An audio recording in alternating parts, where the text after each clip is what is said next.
Let's talk about the fork. I want to tell you a brief history about the fork. Now, before you go away, this is actually quite interesting.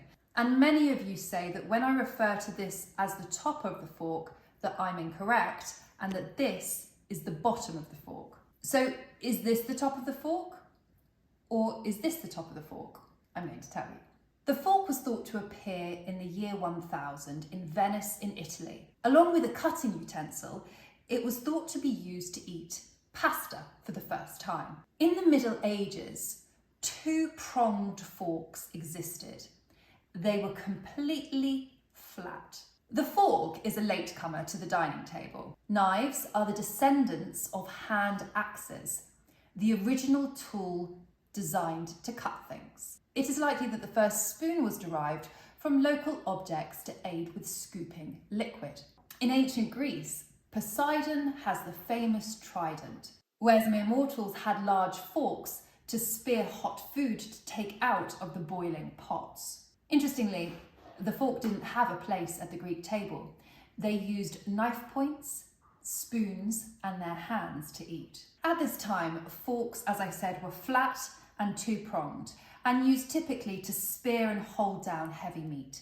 Forks were not used as part of the dining experience. It wasn't until the late 1600s and 1700s that people began to purchase silverware sets of cutlery for their home that the fork began to become more commonly used. It was at this time that forks with 3 or 4 tines began to be produced, but the fork continued to be flat. When it came to certain foods, the two-pronged fork was impractical, such as peas or grains, and thus the 3 or 4 tines made it easier to eat the food. As the fork was flat, you would place the food on top of the flat fork to balance the food and then place it into your mouth. Hence, when I refer to the top of the fork, I'm referring to the curved top section, which historically was the part that the food was placed upon because of the design of the fork itself.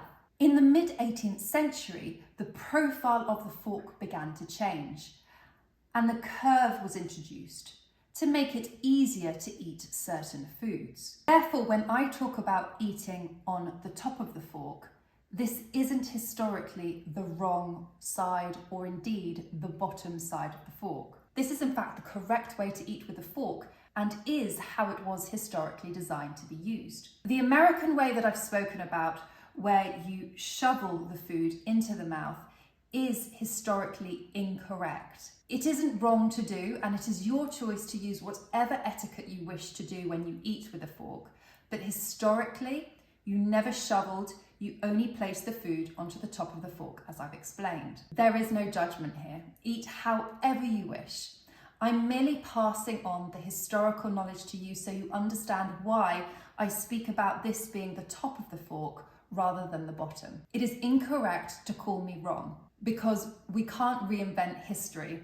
This is the history of the fork and how the eating etiquette evolved from France to Britain in formal Western dining. It's wrong to call the European way upside down based on the historical information I've shared with you. This is in fact the top of the fork.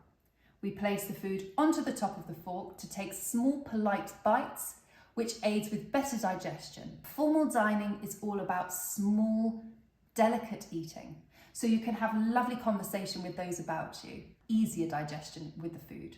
So we don't shovel, we don't scoop, and we place the food on top of the fork, and that's the British formal etiquette when using a fork.